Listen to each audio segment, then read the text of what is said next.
Warning: this program may contain language and topics that are not suitable for everyone. Viewer discretion is advised. What is up, Streamland? I am your host, JD Rosario. Thank you for checking me out here at J the Unstoppable. For those of you who don't know me, I've been a publisher of Unstoppable Comics for over 16 years, and I'm here to share some of my experience. I don't want to say expertise. I want to say experience. My time creating books with some of the people who are out there that are looking for a little bit of new information, ways to do things differently than they've already done, and maybe different perspectives from some of the other creators out there. So I got a few creators here tonight helping me out. Let me bring them in. First one up. Tom, we here? Hi. Oh, yeah, I'm here. Yeah. This is like, you guys do the weirdest shows because, like, normally when I'm on a show, someone's like, so our first person is Tom and he's from Big Dog Inc. and blah, blah, blah. And then you guys are like, so here's our first person. Blah. Yeah. Well, you know what? Nobody's going to be able to push you as well as you will, right? So, okay. So let everybody know where you're at, who you are, and X, Y's, and Z's. Sure. Let's start with the warning that you just heard as the show was starting. That's because I'm here. That's because of me. I will drop the F-bombs and I'm that guy. So, you know, I'm Tom. I'm the writer, publisher, art director, shipper, everything guy, minus art, for Big Dog Inc. We've been doing this now for 13 years. We just launched a campaign that we're going to talk about a little bit today. That's a little bit out of the ordinary. So maybe that's a good part of the topic is doing things out of the ordinary. And yeah, I'm the troublemaker.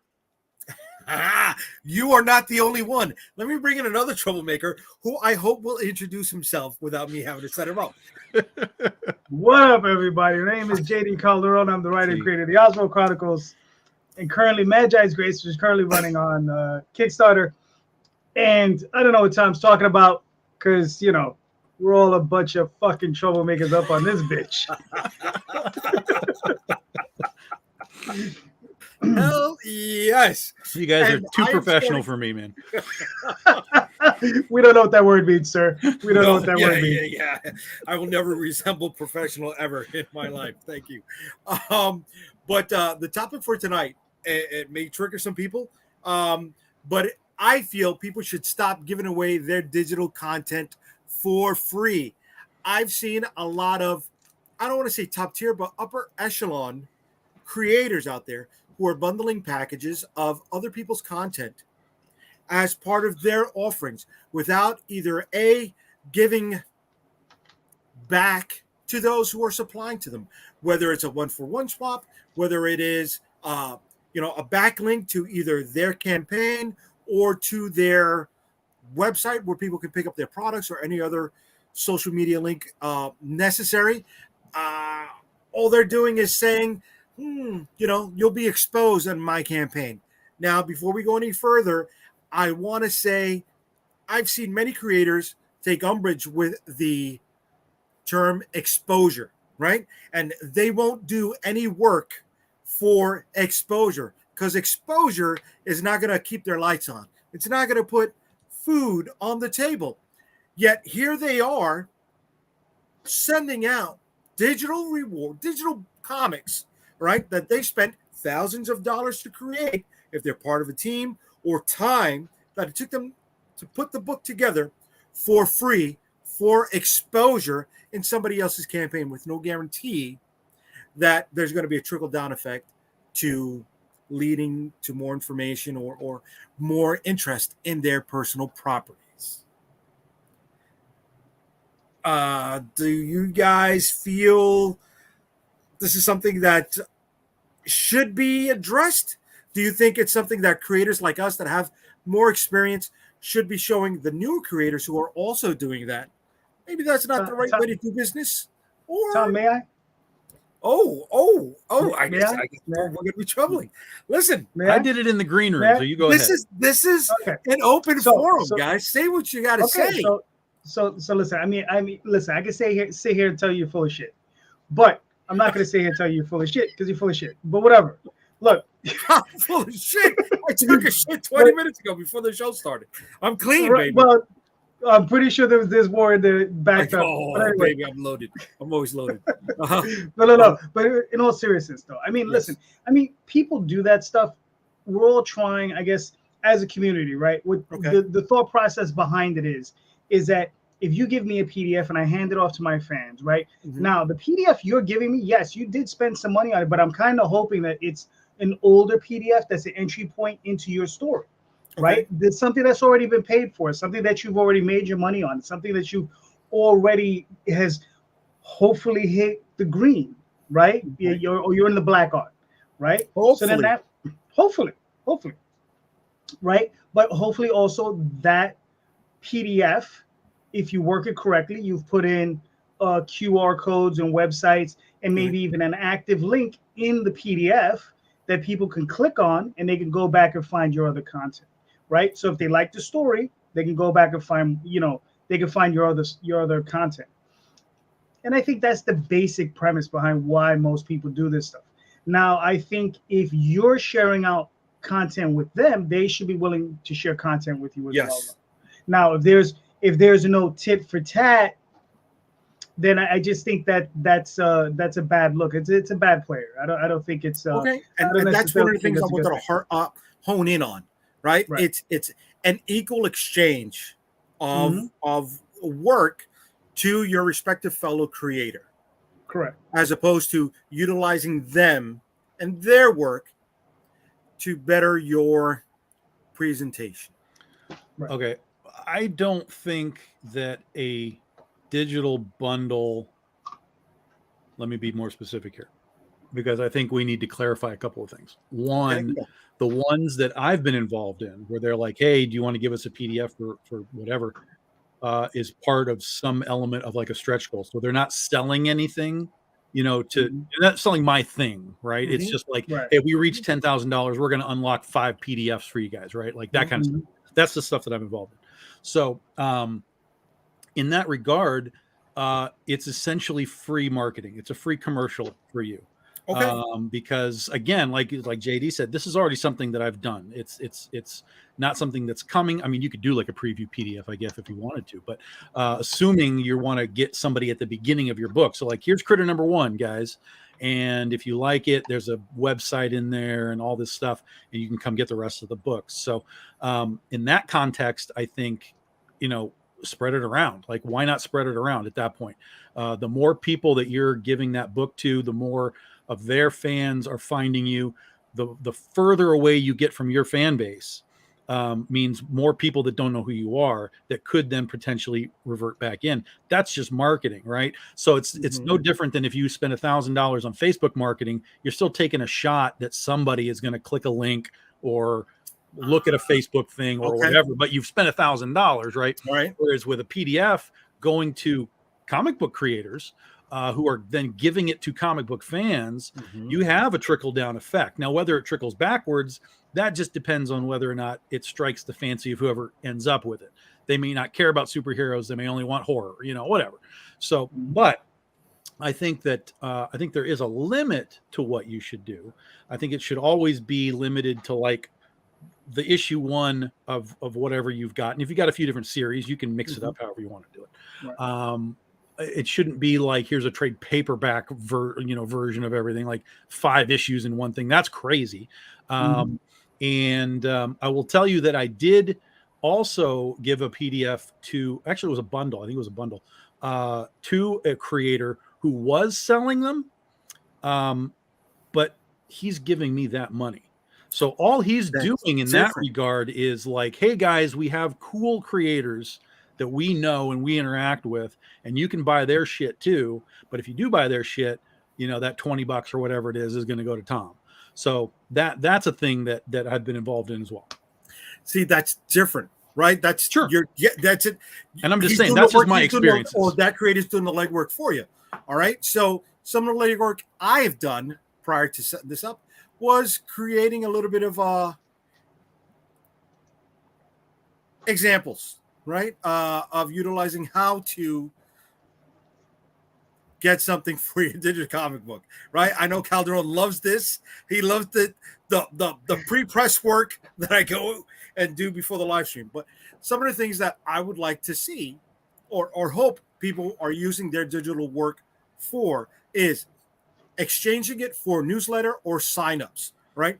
They're getting that information that they can trade on for their campaigns to further their works later on. One-for-one swaps with other creators. I believe both Calderon and Tom said something to this regard, an equal exchange. Something for your own sake. You can utilize your own digital comics to add bonus value to other packages that you're creating. Think along the lines of when you go to McDonald's or something like that. When they say, do you want fries with that? Well, do you want another extra digital comic book? Right? Or you can utilize it as a reward for social engagement. Somebody does something great or reposts, posts, tweets, does a TikTok video with something of one of your books, you reward them with digital content, right? Something you don't have to come out of pocket for. But without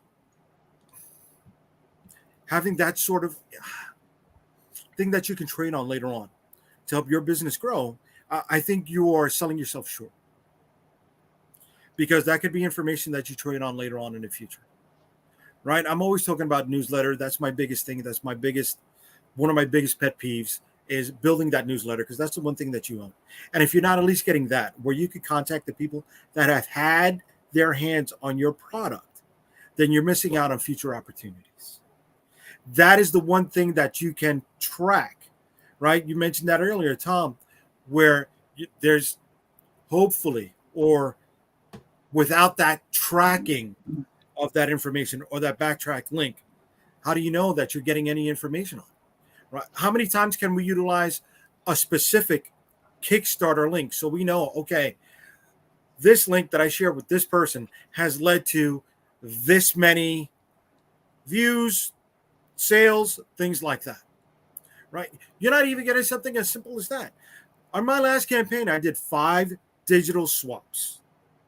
5 different creators who were all running campaigns at the same time had a 1-for-1 digital swap. And in every update, we updated their campaign along with promoting the fact that one of their books, one of their number ones, was part of a reward package that they may get. There was no exchange for money. Like you said, it was going to be a bonus. It was a stretch goal. But there was an equal exchange of information. When those upper echelon creators are not exchanging that information or dropping the ladder down for those creators, other than, hey, here's your book, it's up here, promote my campaign because your book is going to be part of our digital rewards package, I think that's shitty, plain and simple. Yeah, I mean that. I think that's the missing piece of what your argument was, is that they're asking you to promote them because your thing is part of it. And that is a wonky thing if there's not a reverse of that.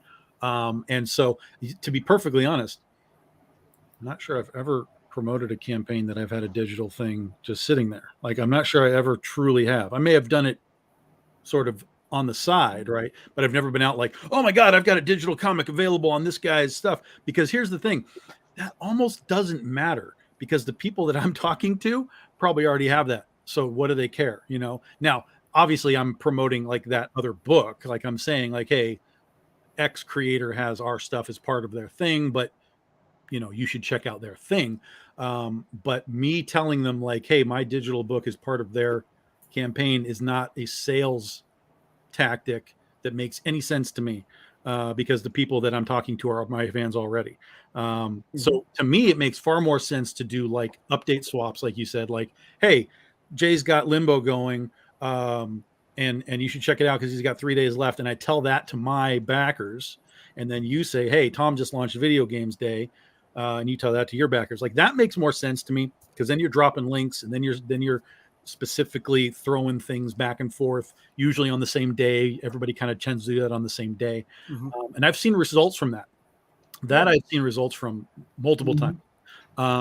And I've also seen results from doing campaigns that are linked, right? So I did a crossover one time with another creator, and it ended up being that creator's best campaign ever when he was attached to me. And from his side, I pulled a whole bunch of his fans over to mine, because I was like, I don't know who these fucking people are, and they were all like, oh yeah, we were on that book, and we didn't know who you are, so we came over to your book. So that was a huge thing, is to actually do a crossover. It wasn't a crossover like book, but it was like a crossover event. It was like his book did a thing and my book did a thing, and it was similar. So we could market back and forth on each other, and that worked wildly well.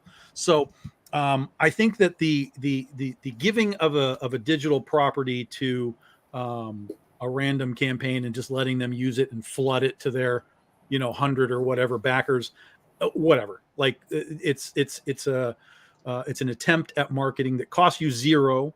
Yes. Because again, the PDF already exists. It's been paid for years ago, so you might as well try and get some value out of it, just by letting it sort of go into the wind. I would kind of come at it from. Okay.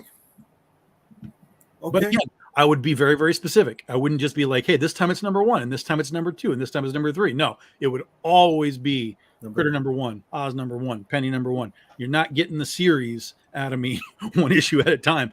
You're going to get the beginnings, and then hopefully you like it, and you are able to understand that there's a website that says bigdoginc.com, and you can go, to the website, or Tom Hutchison's writer. Let me go look him up on social media.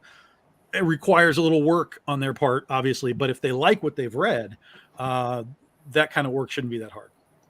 Okay. Yeah, exactly. I agree. Okay. It's like I just got this from Pat Shand, right? This fucking book is, fuck you, Pat, because it's brilliant. Like, this is so good. And the art in it is so great, right? And I'm like, how do I poach this guy from Pat? Like, but I don't want to like poach it, because I finished this book, Pat. Finish it, because when you're done, I want your artist out of this. So, yeah, tangent, but watch your back there, Pat. Tom's got a blade with your name on it, buddy. All right, so we got Nita chiming in over here. So they're ready to bump your IP to push theirs, and now you have to work for them too? Nah, fuck you, buddy. And that's my biggest gripe. All right. So yes, you said it was a missing piece. Sometimes when I get fired up, I forget to add all of the pieces. And and that is my biggest thing. Right. So I said it earlier. They are utilizing some of the less experienced creators. And I'm not saying this as a knock. I'm just saying they don't have the seasoning that they should. And they may be getting taken advantage of. I just don't want that to happen. Well, the thing is, though, here's the thing. If you're saying that they're I guess writing on a person's name. If the person's a brand new creator, they have no name to write on. Right.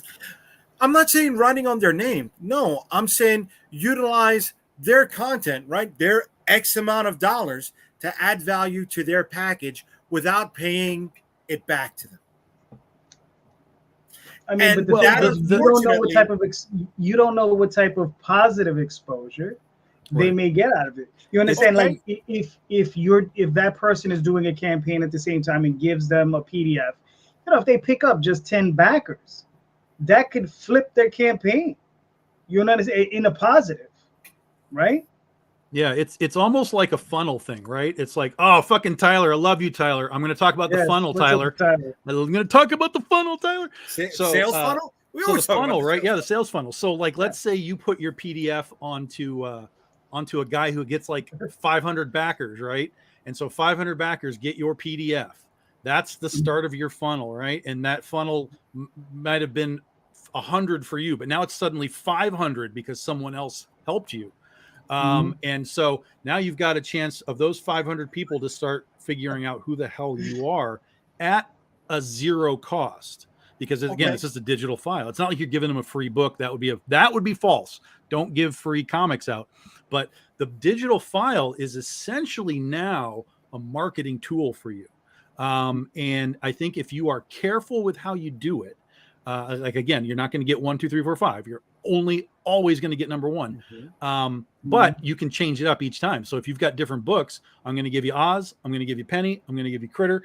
And suddenly those 500 backers, as they go down their campaigns, 500 backers get Critter, 500 backers get Oz, 500 backers get Penny. Some of those people are going to like some of my books some of the time. And that's the funnel that you're looking for. And that's the value back, right? If the person who's getting 500 backers is telling you, hey man, you need to be talking about my campaign every day, that's bullshit.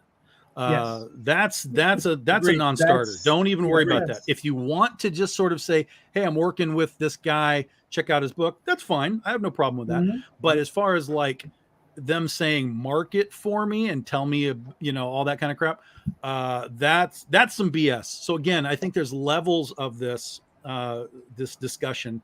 But I don't think that giving something for free in any context really is a completely bad thing. I think it's all just related to how it's being done. What's your sort of strategy for it?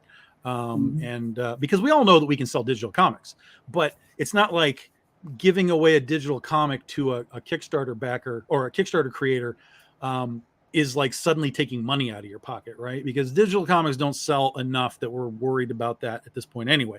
I barely even do digital except for Kickstarters, where we sell them moderately. But so for me, once the book is done, that number, and I won't do like one shots and I won't do like specific things like this video games day. That's never going to be a PDF that I give to anybody because this is a very limited thing. But just like Critter number 1 out of 30 issues, yeah, you can have that. You can send it to whoever you want to send it to, and odds are there's going to be somebody that reads it that's going to be like, fuck yeah, I like that book. Let me figure out who Tom is. Let me figure out what Big Dog is. The internet will work that for you.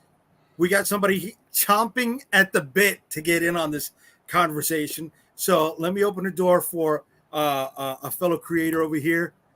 What's up, brother? What's doing, Larry? Nyobi.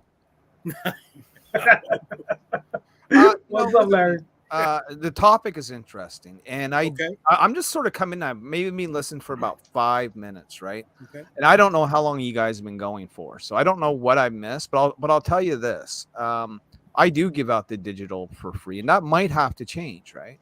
The reason why we do that is if you buy a physical book from me on Kickstarter, I provide the digital at no extra cost. Because that's not what we're talking about. Okay, but yeah. I'll still explain. Yeah, go ahead. But that wasn't what we're talking about. So we can circle back. And the reason why we do that is because you might not want to crack open your near mint Nyobi, but I still want you to be able to read the story, right? But as far as digital sales are concerned, 40% of my last campaign were all digital. 40%. Now Tom's got a theory. It's because I live internationally. I got a different theory. Because the campaign before that, even though we saw a lot of digital, it wasn't 40%, and my theory is just times are tight financially for everyone. Sure. I was listening to your wife, JD, the other day talk about Baltimore Comic Con, and she was just talking about just like how essentially dead it was. And you got Pat Shan, twiddling his thumbs, and she couldn't even give away her free items. That's because, again, like we're in a financial crunch, I'm seeing Kickstarters that are down, and mine included, that were down $10,000 from where they normally are this past year from previous years. Right. What we could do with our digital, and we talked about this the other night. In fact, we had a lengthy off air, is start charging more for our digitals because apparently they're worth more in the sense of their value to people. I've talked to a lot of people about why they get digital, and a lot of it is, convenience. A lot of it is, the affordability of a digital over physical and having it mailed to you. And quite frankly, a big part of it is saving space, right? Oh, you want 13 long boxes, or you can have all your reading material in this tiny little device. And that's the fourth reason. People are just used to reading stuff on their phones and tablets now. But I mean, circle back and so I can give an input on the, what it is I missed. Yeah, you want to fill him in, Tom? Go ahead. Yeah. So what JD was talking about was making your, like for example, a Nyobi number 1 available to like for me, if I were to be like, hey, I've got this campaign, and if we unlock, stretch goal number 7, we're going to unlock a bunch of digital comics, Nyobi and JD, and you'll get a bunch of digital comics for free. And JD was kind of looking at that as, what's the point of that, because there's no sort of kickback from the creator. Like the creator's not talking about, I'm not talking about JD, I'm not promoting JD, it's just he's got a book in my thing. Okay, Ken, I want to make sure I understand this before you go any further. We're talking about like lump sums of digital books given out free as stretch goals on campaigns, right? Yeah, which happens all the time. Love it. I'll tell you why I love it. Because it's exposure for everyone, right? You come to Nyobi and we give you a nice digital bundle. And we usually do this with the BC crew, right? You'll get a book from me, you'll get a book from Max, you'll get a book from whoever, right? Sam, whatnot. And on top of that, we also advertise in each other's books. So if you get one of my books from Kickstarter, you're going to see an ad for Sam's 47 Furious Tales. You're going to see a Mary Machine Gun ad and things like that. So we're cross-pollinating. It's on a very small level. See, but that's different because that's your team. Those are your peers. Those are people that you have a working relationship with. I don't see the difference. I do. When I see creators who, and this is something that I mentioned before you signed on, brother, I see creators with a hell of a lot more seasoning utilizing other newer creators' books as part of their bundle, saying that, okay, I'll give you exposure to my X amount of fans, but that's it. That's where it stops, right? They're expecting you to promote your book in their campaign as opposed to dropping the ladder down, all right? I don't feel it's right. I feel that they're taking advantage of lesser experienced creators. Now, no one's putting a gun to their head saying you have to. You're absolutely right. Nobody's putting a gun to their head, but they haven't been around the block enough to understand that they're losing out on something there. And this is one of the things I want to talk about is right here. It says I had over 300 people download Megafist 1 2 weeks ago on my site. I then made 120 sales on volumes 2 and 3. Use your number ones as a lead magnet, right? So for himself, he was able to utilize that to go back down the funnel, right? And that's something that Tom brought up. Right, but if you are, again, if you're smart, you could give a PDF to these guys that at the end of the issue, you can have all your information right there. BigDogInc.com. Come to the thing. Here's all your social media. Blah, blah, blah, blah, blah, blah, blah. Here's the website. Like you could literally make sales off of that the day those guys finish reading that PDF, because if you get to the end of the book and they're like, holy shit, BigDogInc.com, I'm going to that website and I'm going to see what the hell's there. So, but it's all about designing the PDF accurately to that audience that doesn't know who you are. If it's if you're just throwing out the PDF and it's 20 pages in your cover, then you missed the boat. Now they can still go Google, Nyobi or whatever and kind of get information. But the more you can actually just throw in their face, the better your sort of free hook. That's the same I idea. was talking about is the key. That's the same idea as Free Comic Book Day, though. You go to Free Comic Book Day, and they got the tables of free comic books, right? And you get your free comics, you bring them home, and there might be a comic in it, but half of it is also advertisement. You know what I'm saying, right? And there's a reason why they do that. It's free, but we're going to plug ourselves for sure, Right. Of course. All right, so hold on. Let me drop a few more comments in here before we bring in another guest who's knocking on the door. Great. All right, so we got Megafist 1 was given away for free, and Nita coming back with, if anything, it could possibly put money in your pocket, but only the issue's number 1. Yes, you don't want to give away the whole cow. You want to give away the little bit of taste, but just one tit. Just the tip. So let me bring in another guest over here. I'm here. I went through Tyler's entire course of business last night, and I'm still trying to arrange it all in my brain, Tyler. I'm sorry. I got Tyler it was great. It was great. I loved it. It was awesome. Got Tyler overload because we did do that last night. Then I just got done watching Tyler for another hour right before I came here. So I just like the fact that earlier today Tyler was talking about the hate mail he's been getting on Twitter or the hate videos that they I get tons, man. I'm if they're not hating on you, you're not working, bro. and I hate that. That's what everyone tells me. Like, the bigger you get, the worse it's gonna get. I'm like, well, that sucks, and I think I'm gonna stay where I am. It's always a bigger target, my friend. Always a bigger that's fish. the thing. People don't want to see others succeed, unfortunately, sometimes. Yeah, I should just be like, hey, if you think I'm bad, you should go check out this guy. I should just start like redirecting the hate. Before you Go get check into out the JD, man. That's the guy. That you Yeah. want. Before you get into the topic, Tyler, I just got to tell you, brother, that you are the gift, right? That keeps on giving, my Holy friend. shit. It's Christmas. Wow. Yeah, because that video that you have posted on Twitter earlier is now becoming content for me later on tonight. Oh, great. Nice. I'm Larry's go-to content guy. Yeah, Like, can I have like, another hot take, Tyler? I don't want to. I'm trying to go to bed like at a reasonable time, so I don't want to do a hot take and then get blasted and have to be up all night. Like, fuck you. So Tyler, drop it on us, brother. I was just listening. I just told JD, I love his shows. I love Jay Rosario. Once I was done with my interview and I saw you guys were live, my wife was like, hey, once you're done with that interview, you get upstairs. And I saw that you guys were live and went, okay, let me just like listen on to this real quick. So like I put it on and I'm like, oh, this is just this. I'm just eating this shit up. I love this show.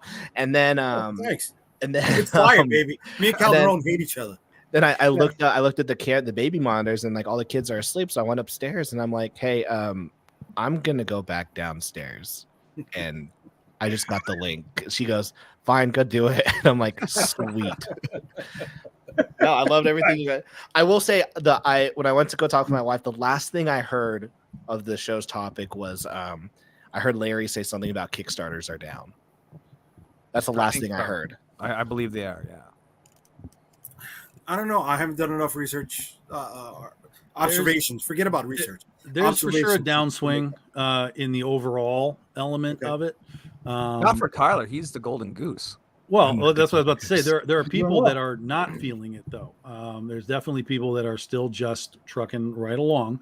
I don't necessarily have an answer for why that is, but other than that, they've cultivated the audience to a point where the audience cannot live without the product. I mean, that's the goal for all of us. Is we want audiences that are like, Jesus, when's that next book drop? I want all of that stuff. But there is a downswing in overall percentages of sales.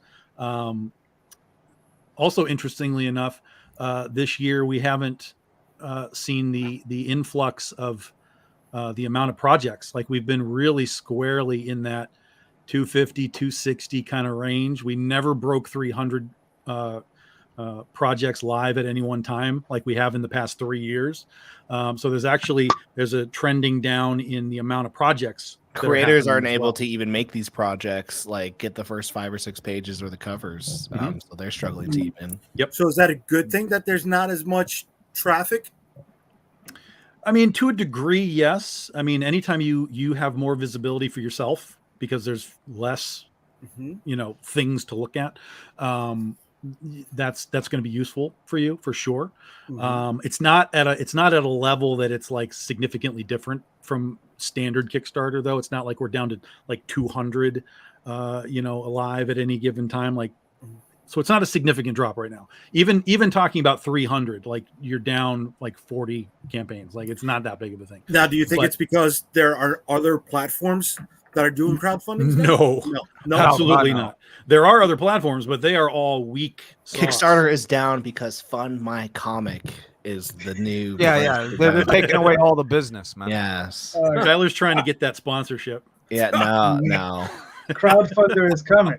And that's not a shot against Fund My Comic, by the way. There's a couple, not at all. Couple guys have gone on there and done fairly well, but in the overall arcing, they're a small piece of dust on the planet. Right. Wherever you can make money, more power to you. I feel. Yeah.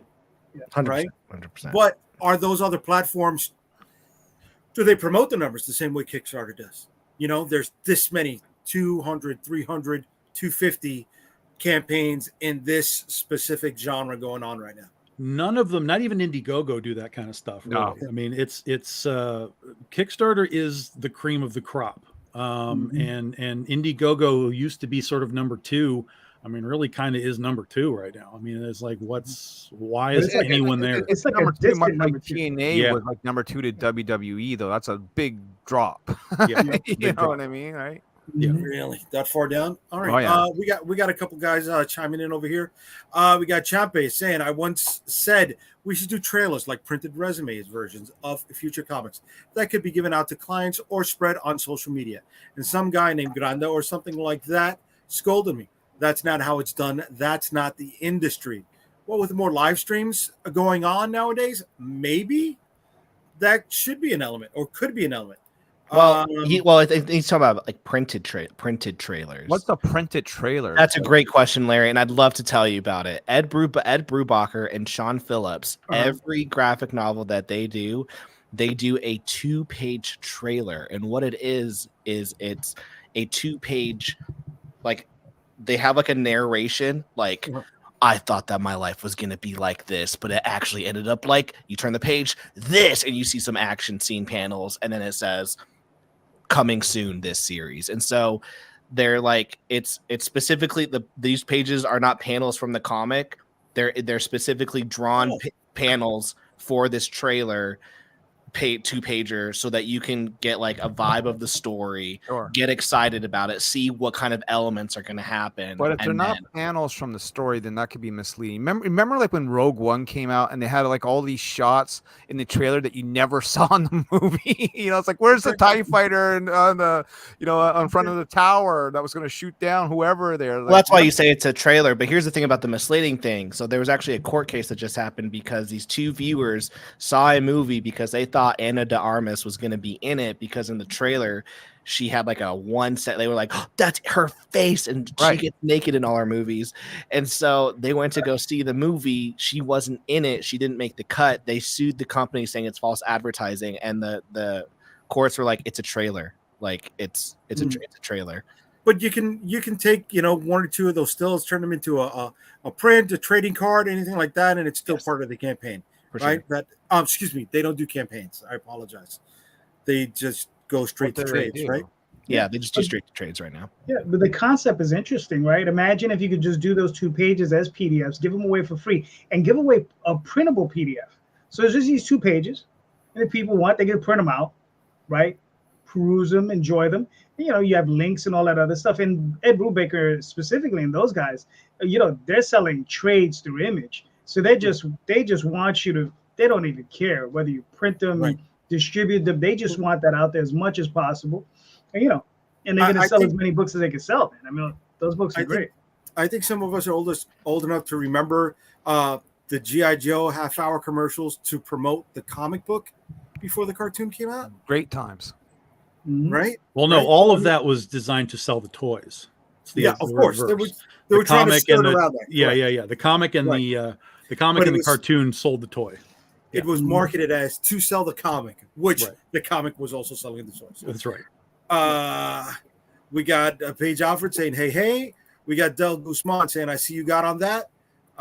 Paige coming back with anybody doing NYCC. No. I am. Yeah. Oh, you guys are in New York. I assume that, Yeah. you guys would be doing that. We got Champion coming back. You can also make a trailer using actual panels, but not in the chronological order and with a little change. Well, listen, every time we do a Kickstarter and we put up a few pages, that's essentially your page trailer, right? I remember helping a young Gage DeWolf put together his Godslayers book on his Kickstarter. And he put up like the first 5 pages, and they weren't the best pages that were selling his book. And so me and Max sort of tore them apart a little bit, and we looked at these pages and like, dude, I said, I've seen all your book. You got some pages here that could attract backers, but you're not using them. Why? He goes, well, don't they have to be in order? And I just did the face palm. No, man, no, you're just showcasing some work to give people a little hint and tease of what's in there. It doesn't have to be chronological order. There's no set standard or rules for this, Gage. Like, it just blew my mind, man. You know what I mean? Mm-hmm. Well, that's why you guys were helping them out. Right? But I mean, like one would figure you would think of these things on your own, but no, we had to tell them that, you don't have to put these in order. What are you doing? Like, well, to be fair, and I agree with you, because I do the same thing. I think when a lot of new creators, they go, okay, when I show the first 5 pages, I want them to read the first 5 pages, when it's not necessarily, hey, you need to read the first 5 pages. You're saying, hey, these are the moments that are going to happen. Right. Right. I mean, for us, we don't like we're running Kickstarters before our lettering's done, so there's nothing to read. You know what I mean?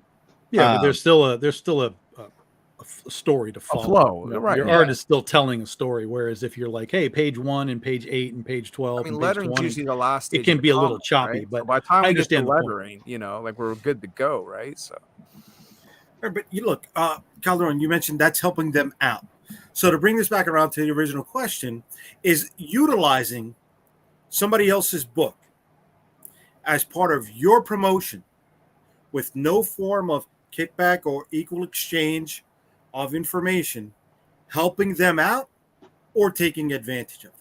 both. Well, the thing is, I've rarely seen someone like, you know, how many campaigns have you seen step out and say, you know what, I got this other guy's book that I'm selling, right, or I'm giving away, right, you know, but buy my stuff. I mean, it's rarely you ever see that. To catch me up real quick, just I want to make sure I know the topic. Is the topic the people who go, hey, I have a creator bundle, do your book, put your book in my creator bundle, and then all my people are going to get it? Yes, and Jay is Exactly. concerned that there's no kickback for that. Like it's just going Right, into the there's no cloud credit. and then To Right, parallel exchange. also, to parallel it, how many times have we heard creators say, artists, writers, whatever area of expertise you're at, saying, I don't do work for free, right? Exposure doesn't keep my lights on. Exposure doesn't put food on my table. except Yet you Jay. spend thousands of dollars to put this product together. Except Jay. Yeah, Except can I point Yo, that in this case, the PDF is already paid for. It's already done. Yeah, it's free. Yeah. At So that it's point, right? it's banked. It's in your back pocket. You can use it wherever, whenever, however.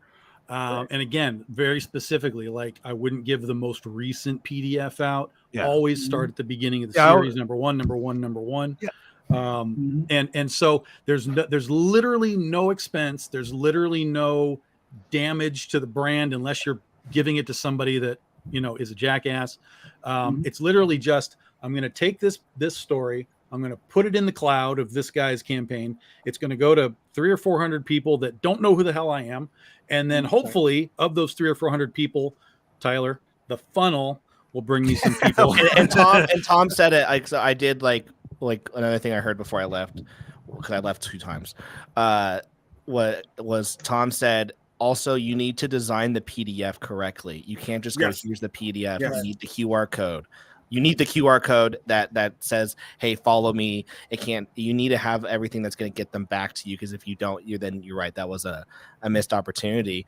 I'm one of those people that actually I will raise my flag and say, you should do. I'm a very big proponent of free work, though. I'm going to blow your mind in a second as soon as Tyler's done. No, I'm saying that's my. I have a big stance on doing free work, free stuff. Okay, I'm going to blow you guys' mind. I don't know if any of you heard this. All right, talking about free work, giving things away for free.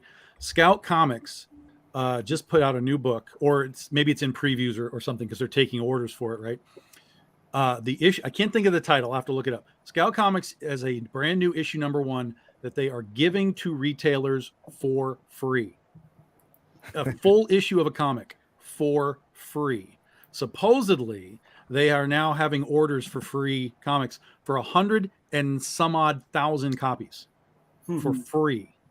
Right. And so their thought process is that if we can get this into enough hands and funnel that fucking top out as far as we can, that, we'll have enough of these books to get into our fans' hands so that they'll be like, holy shit, this is a cool thing. Let me get number 2, 3, 4, 5, 6. So we now have moved from giving away a PDF for free to actually giving an actual real full-size comic for free in the retail market. That's happening right now. But that's been going on. Well, we have free comic book day, right? So that's the equivalent. I mean, yeah, but those are usually like either reprints or Right. like an 8-page thing with a bunch of ads. I mean, listen, back in the day, Mouse Guard, I used to get little hardcover books. Oh, I plus don't know if you remember also those. free comic book day books are not free. Oh, no, I know. The So retailers. the retailers. Yeah, this from Scout is legitimately like, how many do you want? And we'll send them to you. And then those retail, they have the incentive to go, hey, tell their customers, hey, you're going to want to put this on your hold. and now they have that book on their hold. So then they order that much, and so when the person goes back to their retailer and the person goes, here's issue 2, and you have to pay for it. This is what the customer is going to think. I got issue 1 for free. I can spend $3 to pay for issue 2. And now they're hooked. They're either going to continue reading it or they're going to cancel after 2. But at least they now make their money back through issue 2. Yeah, that was the part of the talk was the attrition rates. They were so like, we all know attrition. You sell 5,000 copies, you sell 2,000 the next time. Right. So they're trying. I mean, they're trying to raise that up. And also they have variant covers. The variant covers are not free, right? So if you want the variant covers, you still have to pay for those. But this just your basic A cover. How many do you want? We'll send them to you. All right. So now that we're mixing the worlds of crowdfunding and direct market sales, would we consider that bundle in somebody else's offering, somebody else's campaign, the equivalent of being on a store shelf and being top of the funnel, first interaction with your product, that maybe you can bring somebody back down to lead to full-time sales? That's the awareness top, right, Tyler? Dude, Tom has just been using that funnel thing this whole night, and I'm just like, but like now that you know it, it makes sense, right? Yeah, of course. Yeah. Especially when you understand the levels of it. Yeah. Yes. Sales funnel is key, dude. Right? And unfortunately, not many creators understand that. You got to understand business. You do, whether it's College Business 101 or Hard Knocks by losing a ton of fucking money. You gotta understand business. I know a lot of creators who've lost a ton of fucking money and they still don't know business. Yeah. Yes. So like Jay, here's the thing, right? If I was like Jay and JD and Tyler and Nyobi, would you guys give me your number 1 of a book to send to my fans that may not know who you are as a stretch goal? We reached $10,000. We're unlocking 5 digital copies that you all get. Would you do it? 100%. And not only for you because you're my friend. Yes, there's the key. But hold on now, right? Not only for him because he's my friend or Tyler, for any one of you guys. And I've done it. Hell, I think I had a book, my Nyobi number 1 in your wife's campaign at one point, JD, right? Okay. Yeah, probably. No problem doing that. I have no problem actually doing that for anyone. You want to give away my digital copy of Nyobi number 1, which I give away for free to basically anyone who asks anyway. Sure, go ahead and do that, right? Is it going to lead to big sales and things coming my way? Probably not. Maybe out of like the 300 people that get the digital bundle, maybe 10% of them actually go through and read the books if we're sort of lucky. You know how many digital comics I got that sit in the folder right now that haven't been read? Well, that's why it's important, going back to what we talked about last night, Tom and Larry, about our ideal customer profile. I will give, if I gave my book to any one of you guys, I'm actually I'm expecting 0 anything from it, just because how specific my book is to it's more like anime and manga, and you guys don't do that kind of stuff. Yeah. But if I had a manga or anime creator go, hey Tyler, do you want to do it? Absolutely, because we have the same type of customer, and so I have a more of a chance. I don't do a lot of Kickstarter update swaps because most people don't follow my same niche, but the few that I have done, it's with people who make anime and manga, and I always see a return on those ones. And those creators go, I saw a return too, because we're making the same book. We're having the same kind of ROI. And you're using a targeted link, though, correct? A specific link for the post that you're exchanging with them. Yes. Yeah. So we can track it and whatnot. So you can track that, and that's again part of the keys of what I'm getting at, right? You're in somebody's bundle that you don't know. Yes. And you're not getting that kickback. You're not finding out how many came back through the funnel to go to you. Correct. So I will agree with Jay on that part with the you need data. You need data to say that this was a good idea or not. And just to be oh, it felt like it, oh, I got something. You can't actually give me the exact number or percentage of people of that 400 that you actually converted. And so I can see from a business standpoint why you might not, but also it's a digital PDF. Yeah. So to me, it's it didn't hurt. So you send it to 400 people and let's say you got no kickback. You basically, this is what I would always tell my friends when we go out to party. I go, you see that hot girl? I'm going to go talk with her. And they go, why? And I go, because the worst thing that she can say is no, and I'm already single. So it's the same thing with putting your book in these bundles. you didn't have those customers reading your shit anyways. The Okay. worst case scenario is that you don't have them reading your stuff anyways, and the only thing you lost was maybe 2 minutes of sending out a PDF. Yeah. Okay. That's the thing is there's really no downside to doing it. There may not be as big of an upside as you're hoping for, Jay, but which I totally understand, but there's literally no downside. Just like Tyler said, if 500 people read my book and they still don't want it, I'm in the exact same place that I was before I sent the PDF. Well, look, let me put it to you this way, right? I run my next campaign. I'm going to open the door to all you guys if you want to put in a PDF into a bundle. Would you not want the potential chance of having Nyobi readers check out your stuff? Maybe. Of course. Right. But okay, going back to the targeted data that Tyler was talking about, for Tom, if Critter didn't work for this campaign, then you know what? On the next one, I'll give you penny. But unless you know what kind of data comes from that, you can't make that shift. I can always make that shift just because I can. You know what I mean? Like if, for example, you had Limbo, right? If you did it for Limbo, I would have given you penny instantly because that's a crossover. That's a crossover thing. Larry does Nyobi. That's a superhero thing. I'm going to give him Critter first, but that doesn't mean that when he does Nyobi again, I don't give him Oz. I don't give him penny. I don't give him something else that I do just to give his audience another taste of all the different things that I do. There's really no way to do it incorrectly. Now, obviously, we all talk about analytics and data and wanting to understand the result. But at the end of the day, if you don't have that data, that still doesn't mean it was a bad idea. It still doesn't mean that it didn't work in some context. I know for a fact that I've had people come in from other places just because they've ended up telling me like, hey, I found you because of this. And so if that's the case, then I know other people are finding me because of that. Whether they're buying or not is a different thing. But at minimum, I'm getting the eyeballs, and there are those small percentages that are like, I found your book because I was on this thing. Yeah, you're gonna cast the line out into the ocean water, and you're gonna see if any fish bite. I mean, that's all you're really doing. Is this discussion about the free comics? Is this just specifically talking about the Kickstarter ones where it's like going into bundles, or is this stop giving away your digital comics for free in general? It's a starting point. Let's see where it goes. Let's explore what works, what doesn't, what shouldn't. I think Jay's primary concern is like we just talked about. It's all the data. Like you're going to give it to somebody, they aren't going to talk about you probably.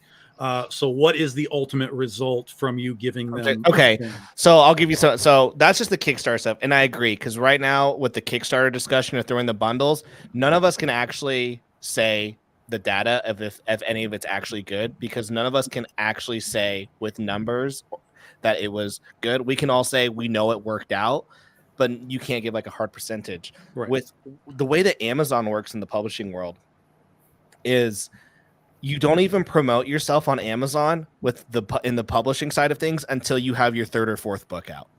And the reason why is this is if you put your first book out, you're not going to make any money, and you're not going to make any money until your third book.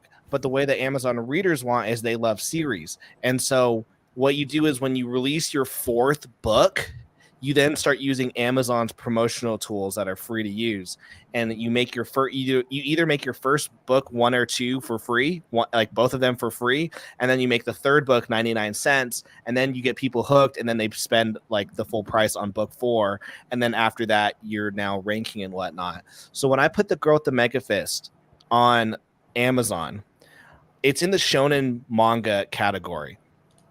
That's One Piece. That's Naruto. That's all the big players. Okay.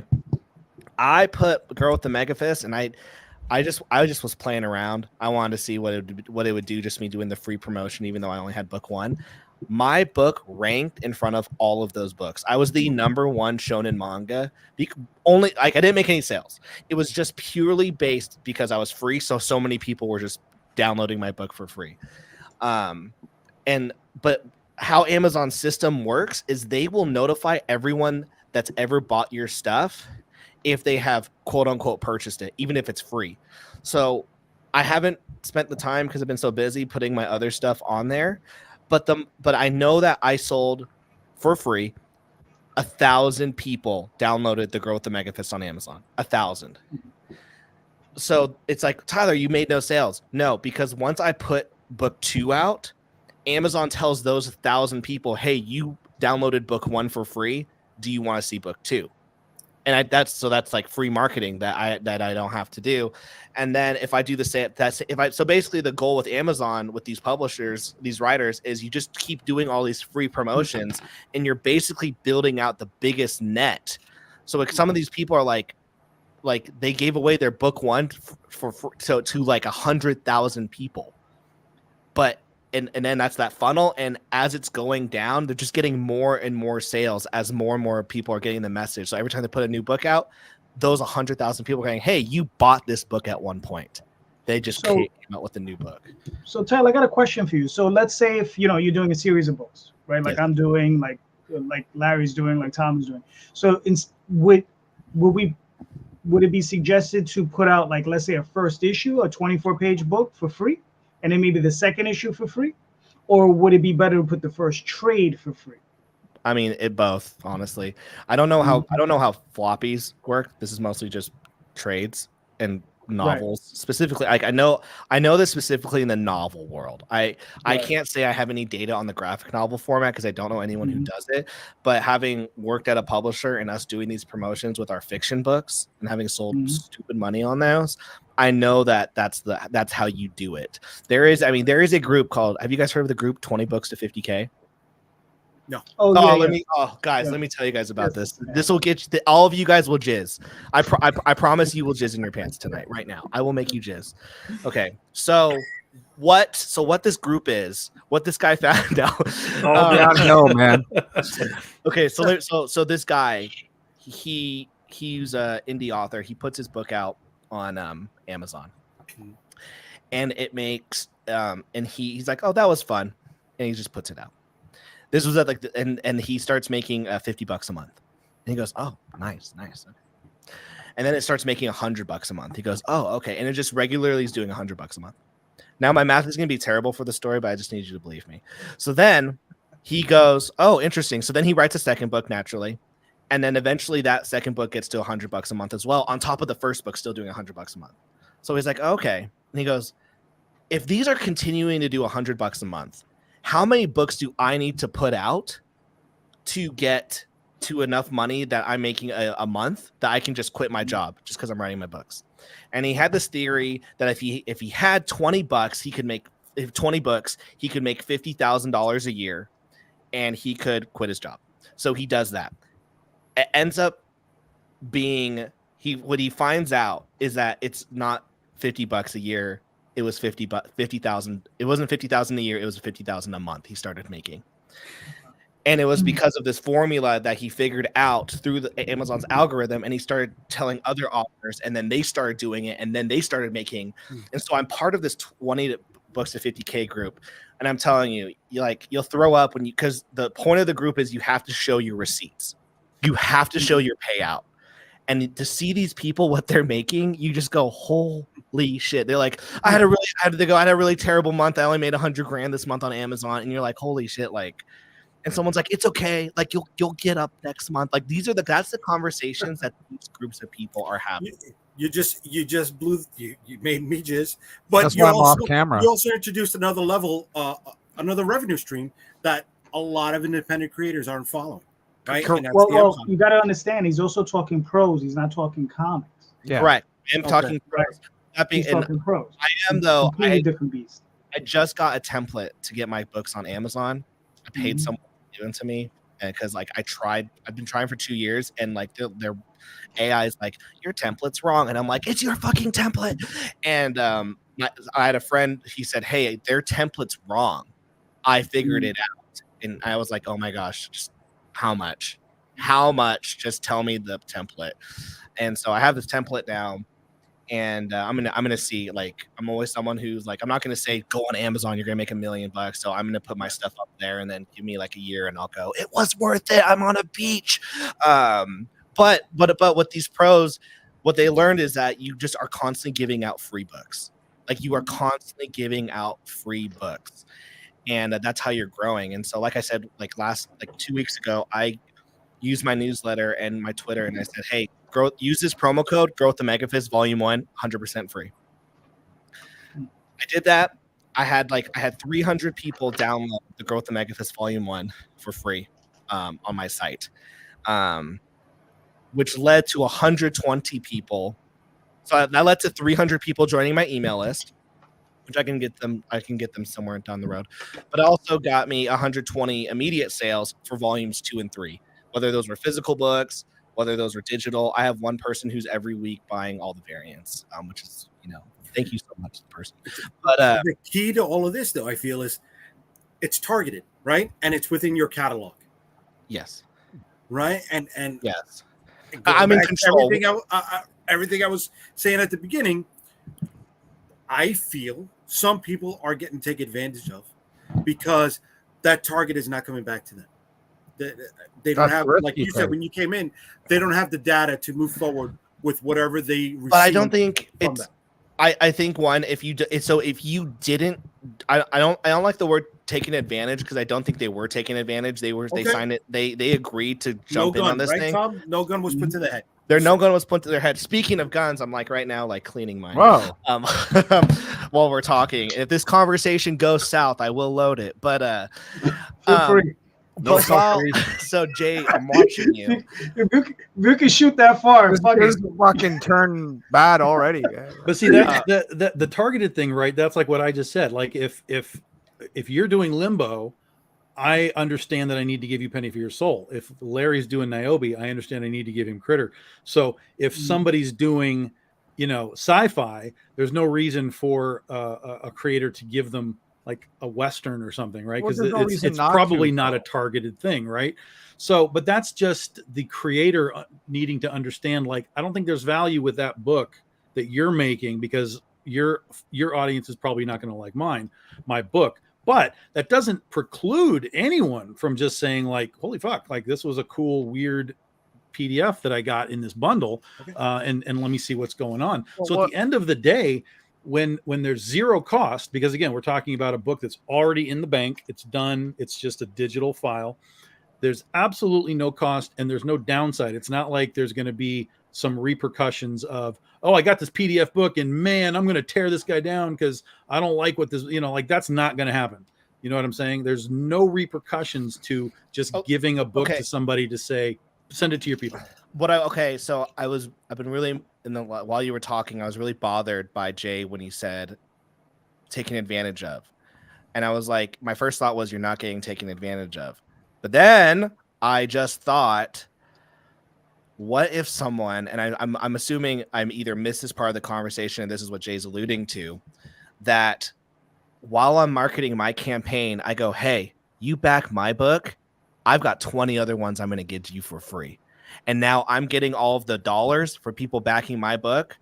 And then the people think it's I'm using your book as my marketing quip, and you're not going to see anything of that. And I think that right there, for me, if they're saying, hey, back my book, you're also going to get 3 other books for free. Okay. That's a deal. And now people are like, oh, I'm going to get this deal. And then they never even read your book. They just used you. That, to me, it's still not necessarily getting taken advantage of, because you did agree upon it.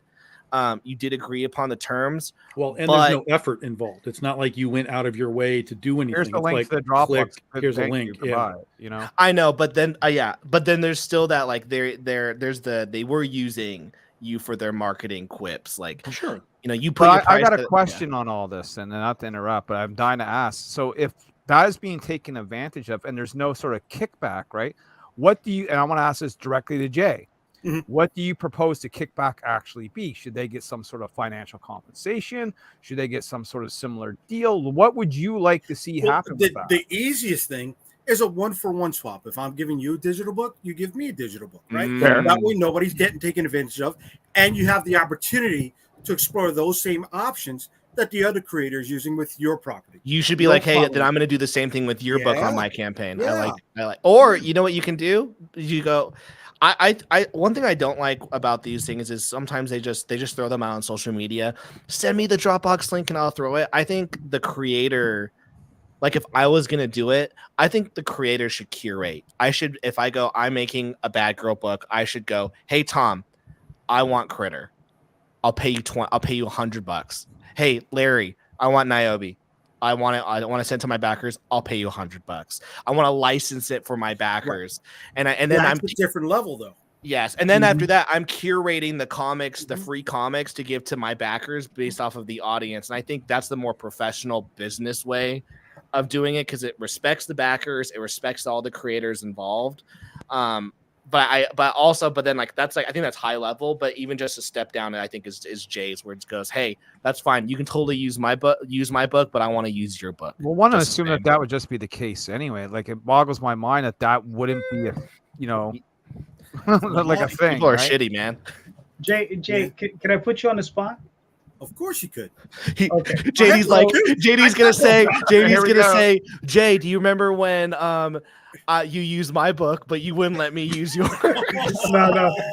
Well, see, the funniest thing about this show, right, is that Jay, this is all about what happened to him. Okay. At one point, he's mad. yes, and I see it happening again. He's mad because somebody contacted him, and he gave them the PDF. I want to hear the story. And they didn't return it. They didn't return the favor. 100%. Right. 100%. So it's like fair. Did you ask them to return the favor, or did you just expect 100%. them to return the favor? I did, and I even asked. And I was ghosted. And then I saw 2 or 3 campaigns later from that creator doing the same thing, right? Mm-hmm. Putting it out there. Were they still using your content? No. Were they still using? You know what? Okay. To other rubes. I mean, and it's happening, right? And now the trickle down effect is those who have less seasoning are utilizing that example of the way to do business. I know who you're talking about. I'm just gonna take a guess on who, because I've been seeing us first. I don't want to shit on nobody. I don't want to shit on nobody. Yeah, you do. I'll be brave. Where's my gun? Hold on. No, no, I won't. But that's so funny. Do you think that these digital bundles with all these different books on these campaigns are that big of a selling point that's even worth the discussion? No. Right? It's really the topic for tonight. Well, no, but I think there's another element. I think what Larry's, it's a good point. I mean, when I'm backing a Kickstarter, I am totally unconcerned with the idea that if I back and we reach a goal, I'm going to get 50 digital. Like it just doesn't mean anything to me. I might look at them certainly, but it's not a selling point to me in any regard. Because it's the socks in a loot crate. I won't buy it. Yeah. But if it's Jay, extra, I have a question. When you did it the first time with the creator, who I'm guessing, did you think that this, because of that creator and who they are, that this was gonna help you in some way? No, help me, no, but help add value to what I was offering with the exchange. Yes. Okay. So I this is where I think that we can be business wise. Okay, the exchange. I think the exchange of the books. I agree with everyone. I don't think it's really necessarily going to do anything. It's not going to move the needle. But I will say, in the creator community, Jay's pissed because he feels like he got like sexually assaulted. Like, and like based that where did they touch? I mean by that it's a Sean Gordon Murphy Mags Visaggio, where unfortunately you're Mags Visaggio, which I'm so sorry about that. Where Mags Visaggio became friends with Sean Gordon Murphy because she thought, if I'm friends with Sean Gordon Murphy, I'm gonna get further opportunities, and when that didn't pay off. She did a Twitter rant. You're doing a YouTube show, but what I'm saying is, I see what you're saying is, like, if I'm a new person, okay, are you ready for this? When I was brand new, I thought Larry was the shit. I legit was like, I thought Larry was the shit. I was like, this guy. I feel so bad for him. I'm like, and now Tyler's living in the basement. Right? I'm like, I remember going like from here. This guy makes $3,000 on Kickstarter. What do I gotta do? And I remember he said, "Hey, I'm trying to do a swimsuit issue," and I went, "If I can get my art in that swimsuit issue, it's gonna be golden. I'm gonna get favors." What I got was you as a friend, but it is in the book. Dubious. That's very dubious already. But what? But I see, like, when you have a bigger creator and they go, hey, you might think as a smaller creator, oh, if I give them my free thing that I've worked my ass off, that like I'm gonna get something, or like I'm like now kind of working with this person, like we're collaborating. And when that bigger person doesn't give you, like you gave them all the access to everything you have, and when they go, thank you, I don't need you anymore, and they're the bigger person, you're like, wait, hold on, like I thought we were friends, I thought we were working together, and it's like, no, you're like, your shit's too good for my people, but you think you can just take advantage and take my free shit. I can't give away your book for free, but you can give away my book for free. And now there's a power dynamic where's that? Okay. That's what I'm kind of bringing up. Or there's, one of the unspoken rules of business is giving somebody else the rub, right? So you were sexually assaulted. Wow. He didn't get the reach around. That's all it was. Hold on. There's a phone number for this. Let me get you. So giving someone the rub is like a wrestling term for people that don't know. It means like you're trying to put someone over, right? That's not the way he's using it. Well, that's exactly the way I'm using it. Exactly. That's what I'm talking about, baby. But here's the thing: if they're willing to try and put you over, and they don't want you to put them over, then fuck them. Yeah, right. Let them put you over. Right. Mm-hmm. Go into Harvey Weinstein's hotel room. Like you're gonna be like, what's the problem? What's the problem? You're in the biz, man. Well, listen, speaking of Harvey Weinstein's hotel room, one of the things he did not have there was video games. And right now, that's the worst segue ever. Jay, ever. This is gonna be great in the history of segue. But it's fucking creative. Was it? Oh, was it? Tom, I don't condone that marketing tactic of Harvey Weinstein and my product. Listen, I paid no money for that. There's no kickbacks I'm getting from that. Nothing. Nothing. Harvey Weinstein didn't have video games, but I do. God damn it! Jay was like, I was there and I was pissed. He was, my knees were hurting, and I was like, give me a GameCube controller at least. Let me have fun here. All right, Tom. So you want to show everybody where they touched me? Oh, jeez. I got to double down. Come on, I got to double down on the bad stuff. But I apologize, Tom. Let's talk about this for a second, brother. Yeah. Just launched a couple of hours ago. Okay. 3 hours ago. This is one of our little mini campaigns. We've done a couple of these throughout the year. It's our BDI 365 initiative, where we take some of the crazy, weird holidays that are on the calendar, like Batman Day is this weekend, right? So every day on the calendar is some sort of weird day, and today happens to be Video Games Day. So what we're doing is this is a little short story, a little 8-page story, using our camp crossover storytelling thing, where we take all of our characters out of their normal habitats and send them to summer camp. So it's sort of like the old 80s Meatballs camp movies, things like that. And this one specifically revolves around essentially taking all of these characters to an arcade and sort of a little 80s nostalgia throwback. And it's a very small campaign. There's only 4 covers. There's a bunch of back issue stuff that you can get as well. But it's just 4 covers. We did this with Pillow Fight Day in April, which was a huge success. We're already almost 70% funded in just a few hours. So there's the page that kind of gives you the idea of what we do, what this looks like. It's going to be an 8-page story. Has an homage to an old 80s movie, which if you don't see what it is already, I can't help you. And it has the first appearance of a new character for Big Dog Inc. as well in this story. So that's it. So there's your basic cover. There's your logo cover by Keith Garvey. And then this is what we call the multiplayer set. So you've got the 3-piece connecting set by Brian Peterson and Elenia DiNapoli, and you get the logo edition as well with it. You can just get it all in one click. And then if you like the fancy stuff, we have the Virgin covers, which is actually also a patch. So in the first version, she's playing Centipede. In this one, we made her play Jungle Hunt because she's the Jungle Girl.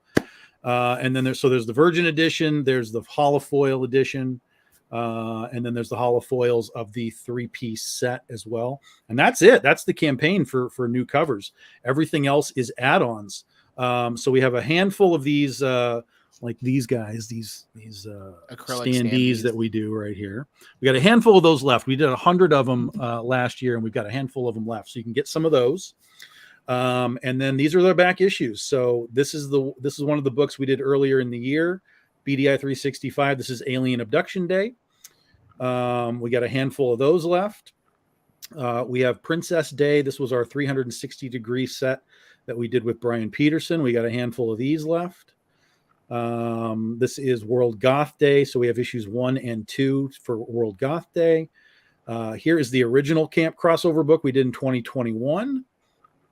And then this is the few remaining copies of Camp Crossover number 2 that we've got there. So you can grab those as well. And then, of course, there's all of our links at the bottom. Wherever you do your social media, click on any of those things and we'll come up and you can follow us wherever you're at. And that's it. This is a short campaign. We're going to end this on Sunday night. And everything's very, very limited. So the basic cover, there's only 150 copies. The multiplayer set right there, there's only 50 of those sets. So everything is super, super limited. And the last time we did this with Pillow Fight Day, we sold out of almost everything on the entire campaign. So if you see something you like, don't wait. So as long as a few hours ago, you said you were at 85%? No, 65%? So we're at 60, 70%, something like that. I don't know what that percentage is. I can tell you. Okay. This will tell me. 65% we're at right now. 65%.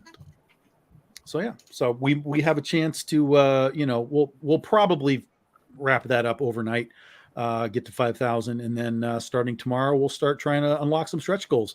I have all these free digital comics that Tyler gave me. Tyler's getting squat. And continuing with the theme of things that also were not in Harvey Weinstein's hotel room, we're gonna show this over here. We got Calderon's book, Magi's Grace, Sex and Monsters. You want to fill us in a little bit there, brother? Well, if you like H.P. Lovecraft meets Bram or if you Stoker, like sex, or if you like sex with monsters, yes, it's all going to be in there, wrapped in an episode of Supernatural. This is what you got. You got Magi's Grace. Now I got questions for JD about this campaign, because this has been the most interesting campaign I've seen in a long time. Okay. Because what we got, right? And I need to know how your experiment is going, because I remember you talking about going this route a while ago, months ago, that you were going to tap into the sort of, not necessarily bad girl, but the sex appeal, the female lead, and you went after some of the names, right, that we're all sort of familiar with. We got Lena Dye.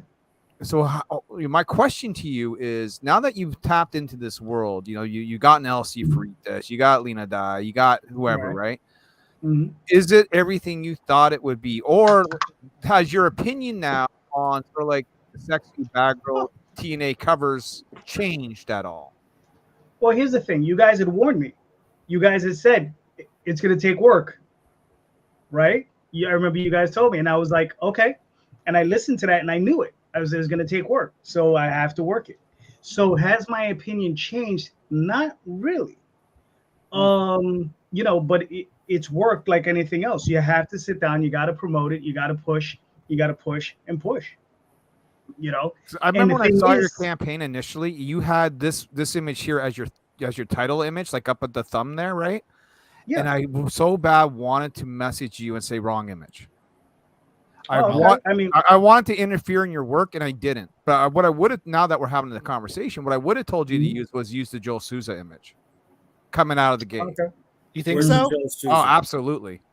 Scroll down, dude. I would have done the same thing as JD. I'm not saying one's right or wrong, but I think I would have done the same thing as JD. I would have put that Lena Dye cover on. Well, yeah, Lena Dye is sort of the name, so you kind of need to use that to some degree to get a little bit of promotion out of the name. But I'm also a big fan of changing that image throughout the campaign. Yeah. I will continuously change the image, so it's always looking different. Leading coming out of the gate, day one, I would not have had that green chick up there. I would have put the Joe Souza piece up.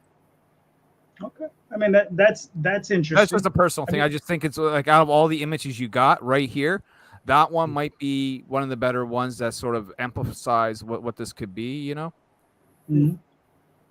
It's fun. It's cartoony. It's got that Bruce Timm style that he brings. I would have done the nude one as well, and then you roll the dice with Kickstarter. How fast can they take this down? This is true. This is true. Yeah. And then you were Well- having updates, right? So you were putting updates in, I think, a couple of times that essentially end up being at the start of your campaign instead of in the update section, which took away from the initial campaign itself, because now you're seeing 2 updates before you even got to the core of the campaign. That's I don't know what that interesting. means. Okay. Yeah. So scroll up. All the way up. And maybe it's not on this one. I thought I saw it on this one because it's something that I see people do. Like they'll update, and right here there'll be the updates, and then you scroll down, and then it's like, okay, where the actual start of the campaign would be, And I don't understand this either, right? This is another thing that I want to talk to you about. Why are your covers not in order? So why are you starting off with that instead of cover A, then cover B, then cover C, then cover D? I actually went by what I thought would be the most appealing cover. I went with that one first. Okay, you need to put them in order, in my opinion, right? Because now people are getting mixed up. Well, which is cover A? And I know they're labeled, but people are dumb, right? So, if they're not in order, people can get mixed Right. up. Well, I was talking with Pat Shand, and he actually said that, and this is just Pat Shand's opinion. But he said that he thinks that this style of stuff with like the image and saying this is cover A, he says that it's almost it's almost useless now because the rewards now have pictures. So you just need to have just an image that says this is the cover A, but you don't need to put like the dollar amount or who, like, you can just put that, and that's what I paid for him to do, like a critique of my campaigns and other Kickstarter campaigns. I'll disagree about the price. I think that people will scroll through this stuff and they want to see the price. I think the price is fine, but you don't have to be labeling these things cover A, B, C, D, E. That's irrelevant information to them. All they need to see is, what is that cover? I like it. How do I Let me find it on the side? rewards? Yeah, Well, yeah. but that's how you find. You go, cover A, then you go over to the side and you go, oh, there's cover A. I mean, it's a really simple process. Mm-hmm. I think this is the best cover in the group. The Johnny Segura cover. I mean, I like it. Yeah, I mean, it's representative of the main characters. Shows you using magic, right? JD, what's the girl's name? Grace. And so it's the red guy whose name, that's who Magi actually is, right? That's a Magi, yeah. So if you go, so he's the guy in the background. So who's the main character? Is it Grace or is it Magi? It's the two of them. It's a Okay, team gotcha. book. So it's Magi's Grace. So it's the two of them together. So keep scrolling, Jay. Go to this one. So There that's we the go. two of them right there. Stop. Let's go back. Damn it, Jay. There you go. Right there. So there you go. That's the team. That's Magi and that's Grace. So it's a team book. It's a team effort. The two of them are monster hunters. She's a sorceress, and he's an ex-vet that hunts monsters on his. I already knew this, by the way, because you told me yesterday. I just wanted you to say it on stream. I already knew all that. And then it's The other illustrated thing by that I C. would Michael think Lanning. on is that your pages, like, you can't really get a good look. Like, I don't like it like Kickstarters where the pages are that small. I like to put the full page up, like 3 or 4 pages. That's the full thing, not in these little boxes. You know what I mean? Like, then you get a really good look at the art. You know? You know what's funny? The reason I started doing this like this is because I would just have. It comes from Oswald, where I'm doing 2 books usually. Like, this is just 1 issue. But with Oswald, I'm doing 2 books, and then when I put 1 page at a time, I have 8 pages up for 1 issue, and the scroll just. Yeah, feels but you're like putting it's too going many forever. pages. Don't even do 8. Do like anywhere. My advice to people is 3 to 5. That's it. Don't want to give away too much, man. You know what I mean? No. I think this is the best cover out of the whole bunch. And I'm not trying to knock anybody because I can't illustrate for anything. But Well, Johnny's out there. He's looking for work, bro. Well, that's the great thing about variants, though, right? And people are like, why do you have 10 variants? I'm like, it's like if you go into, a corner store and you're looking at the chocolate bars. Are you always going to buy the same bar, or do you like variety? You know what I mean? So you can come to a campaign. If you only have 1 cover and that cover doesn't grab that person, they're out, right? Covers are what sells the book. You go to a comic book shop, that's what's going to sell your book, right? If you have 10 covers, they might go, oh, I don't like A, B, or C, but hell, that cover D by John Stinsman, that really grabs me. Actually, I'll probably grab that one. So now that you eliminate the possibility of someone walking out the door because you have more variety from them to choose from. Now, here's something interesting. I was on Tyler's show yesterday, and after the show, he gave me some very good advice. Are you okay? Are you gonna blast this advice live? No, I'm not gonna blast. I'm not gonna blast the advice. Larry. I'm not gonna blast the advice live. But what I will say is, we are utilizing it, and I have to say thank you. Oh fuck yeah! You're welcome. You're welcome. Oh, we want to know now, though. Hold on, real quick. Shh. What did you do? Just fart? I came. Well, look, you got 2 weeks left. You still got about a little over $1,000 to go. You're in the valley, I guess, right now. Right? In the valley, yeah. You're in the valley, so you can only go up from here. Tyler, let me ask you this, because it drives me batshit when this happens.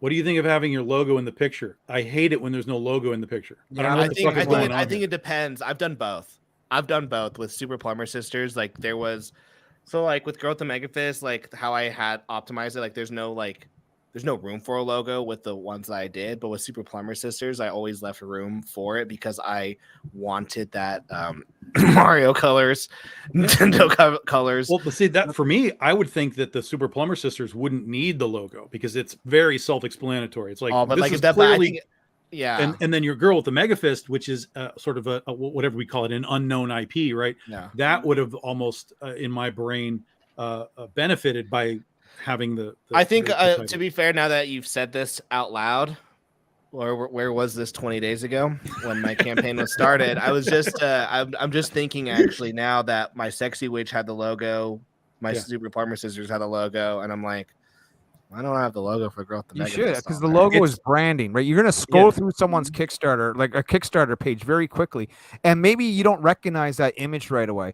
And maybe you are a Girl with the Megafist fan, or maybe you heard of it and you're interested, and now you see a picture, you just kind of skim by it, as opposed to it saying Girl with the Megafist, and makes you stop. Oh, wait a minute, I think that's Tyler's book. Click. I'll say, I think the reason why I haven't though is it's so hard. Like my Sexy Witch Academia, like, I paid someone. I was like, I don't know how to get this many words in a really like clean logo, so I paid someone to do it. Super Plumber Sisters was pretty easy. The Girl with the Megafist, I think, is like my worst logo that I've ever made because I just made it like in 2 seconds, and I was like, this is it. And it's just so not optimized for like. It goes like, the girl isn't tiny, with the is tiny, then Megafist is big, and so like the like if you're looking at it on a phone, you're like the. Mega. It's kind of like what I got going on over here with my next book opening up on Kickstarter within the next 2 or 3 weeks. Shield of the Interceptor's coming back. Superhero story. We got issues 1 through 5 launching in the next few weeks. So that's my next book coming out. Logo. There's my logo. I'll tell you this, Jay. There's a little bit of flash of some of the other books you can get in the campaign, all in the main cover image of the campaign. And I hate that, Jay. I'm going to rag on JD. I'm going to rag on Tyler. I'm going to rag on you. So rag on me. Yeah. Take those fucking images out. Those little 3 things down there. Really? Get that shit out of there. It's pointless. It's too small. That big motherfucker right there. That's what you need. Blow him up. You can make him bigger. Take that Shield of the Interceptor. Take it right down in the middle and center it with that red line going right across the middle. Yeah. And take the red line out completely. I would leave the red line in. But you could remove it. I like the red line. Yeah. I like the red line though, but take out those things because they're too small. Everyone's your logo is great. It's like bam, and then the dude is right there, bam. Like that's your fucking grab. You don't need those little things in the bottom. You don't need if you look at your advanced, hold on, go back. You don't need the Unstoppable comics in there twice either. No, that's because of his StreamYard. Yeah, one is because of the screen over here. You see, that's the overlay, baby. So with Kickstarter's advanced analytics as well, I went to look at it to see if they have this data point because of what Larry said about JD's pages. At least for my campaigns, I just looked at all of my campaigns. 50% of backers back my book via a mobile device. And so they always whenever you do YouTube, they always say before you even film your idea, make a thumbnail. And once you have your thumbnail, you make it the size of the phone because most people are watching YouTube videos on a phone. And so if 50% of people are backing your book via Kickstarter and they're scrolling through your phone, are they going to be able to see the page? No, they're not gonna be able to see that shit. Yeah, and so the same thing with the thumbnail. They're gonna, if they look at Jay's thumbnail, they're not even gonna see those three covers on the right-hand corner via a phone. Okay. So just like, yeah, that's stuff that I do with my thumbnails is I make it and then I zoom out super tiny and go, can I, like, what the fuck is even this? Just let that logo just tell the story, man. Boom, right there. Dude, should I tell JD? Should I tell them my cover thing that I do with my red line cover? Yeah, that's a good one, man. I really like that. All right, before you do that, let me show Larry's goods and then we. Oh shit, Jay! Wait, I want to share some goods too. You want to share my goods? We're all sharing goods, man. Of course. Okay, let me get dressed. Here we go. What's up, Larry? That's exactly what Nyobi's coming to Whatnot. What? That's right. Whatnot. What? That's right, man. We're coming to Whatnot Thursday night, 9 p.m. Eastern every week now. I went through the painstaking process of applying the Whatnot, going through all their red tape and their hoops. I even had to do a 45-minute seminar, live seminar. Like I was like in a virtual classroom with an instructor. Oh my God. Today, going over how Whatnot actually works. So we're going to do this. You know, I find myself, you know, me and Tyler have become, not by choice, but by circumstance, full-time creators right now. And so, you know, one of the things you guys have brought up was, you know, finding revenue from other sources outside of Kickstarter, right? And last night we had Tyler in our private chat, and I was like hounding Tyler, like, what are other places I can go to sell my comic? And he brought up things like Amazon and website and email list. One of the things I am going to try, though, is the actual sales of Whatnot. So we're going to have rare covers. Some of the rare Nyobi stuff will be there. I'm going to have the slabs, little print runs. You know, we are bringing the sexy bad girl action to Whatnot on Thursday night at 9 p.m. So if you are on Whatnot, follow me at Nyobi Comics on Whatnot. Join us, and we're going to see how this initial stream. And I'll also announce that Max DeVille is also going to be on Whatnot, and we're going to be doing back-to-back shows. I don't know if that's going to start this Thursday, but it will start. So he'll go live, then I go live, and it'll be a little bit of cross-pollination happening there on Whatnot. Nice. Nice. At what time? 9 p.m. Eastern. On Thursday nights every week. We're going to go there. We're going to do some auctions. We're going to sell some books. I already got 20 items selected. And it's not just going to be Nyobi stuff, by the way. I got lots of stuff here that I want to downsize a little bit that I'm going to be offering up for grabs. So there you go. Nice. Okay. Now, the seminar, do you think it helped you? I mean, it was all right in the sense of like you getting the fast track of information, all the basics. Like, here's how you make a listing. Here's how the shipping works. You know, then she was available for like Q&A for a little bit, not too long, but you know, I got to ask some basic questions. But yeah, I mean, it's more like it's not even a helpful thing for me. I mean, I'm a smart guy. I can go through this and figure this out, which I will be doing tonight. Like when I leave here, my rest of the night is probably me creating, because you can do like a private stream, like a test Whatnot stream, just to make sure everything works first, right? Nice. So I'm gonna be putting together my test stream tonight. You know, probably me and Max once he wakes up. You know. All right, and we also have a little bit of hey, that's something else that wasn't in Harvey's hotel room. You got to keep the theme, brother. You know what I mean? Man. Yeah, we can't knock it for anybody. But let's go through it, Tyler.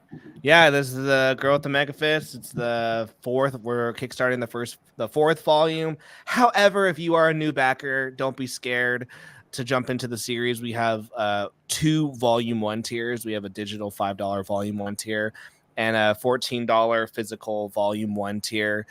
Each of these books are over 200 pages. It's the best deal in indie comics. 200-page book for $15. And yeah, it's a super epic story. It's about a girl who's been chosen by the gods to protect Earth and to wield the Mega Fists, and she's fighting against love and destiny. She's been told she has to choose between 2 twin brothers who she's going to bring down to protect Earth with. Is she going to choose the one who's strongest? Is she going to choose the one that has her heart? And so we kind of actually already answered that question, the final page of the 3rd volume. And then we're now volume 4 is the conclusion of this like massive fight that we set up in volume 3. And then the last page of volume 4, she goes down to Earth, and the rest of the series is about her time on Earth. Tyler, that's not a hook. So she's got massive tits in the cover. No, what I'm saying is that video that you posted earlier, Buddy's like, that's not a hook, man. Oh, no, fuck that guy. After that guy made that video about me today, I actually like messaged him like an hour later and we did a podcast. So like we talked for an hour and I'm going to air it next Monday. So was he looking for the rub? So he's from South Africa, and so like we were able to connect on that because I lived there for a couple of years. Okay. And the conversation went from like both of us really angry at each other to like I like long-form conversations. I like talking because you can eventually find common ground. And so what eventually happens is because then you can finally understand each person's side. So by the end of the conversation, I understood where he was coming from. I just told him, I said, hey. Basically, he made a video saying, hey, indie comic, like, so you know how I do my tweets? I'll do a generic, like, the reason why I think indie creators' books are suffering is because they're generic. That's just a general, like, thing, like, throw it out.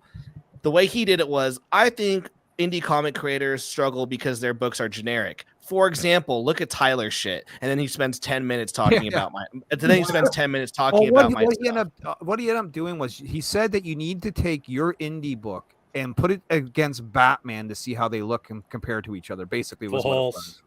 False. Right? Yeah. Don't worry, I'm doing a whole video on it when we're done. Wow. But that's what he was basically doing. So like, if your stuff doesn't compare to what I'm buying at my LCS on the shelf, then you're not good enough to be placed there. It's sort of vibe. It was and keep in mind, like this was, and like this is why I did that. I reached out because I don't want to just flame this person. I'd like to get, like, when JD tweets at me and says I disagree, I'm not going to flame JD. I'm going to go, right? JD, let's talk about this face to face. So like I reached out to this person. I go, let's talk about, like, I want to know where you're coming from at this. And really what it came down to, and we said it a bunch, was like, you're clearly new. You don't understand. You live in Africa, so you don't even understand the Western industry. You said things in the video like you like, this guy lives in America, just walk over to Image and give him your submissions. I'm like, you like, so like your understanding of the industry is completely, you have no idea.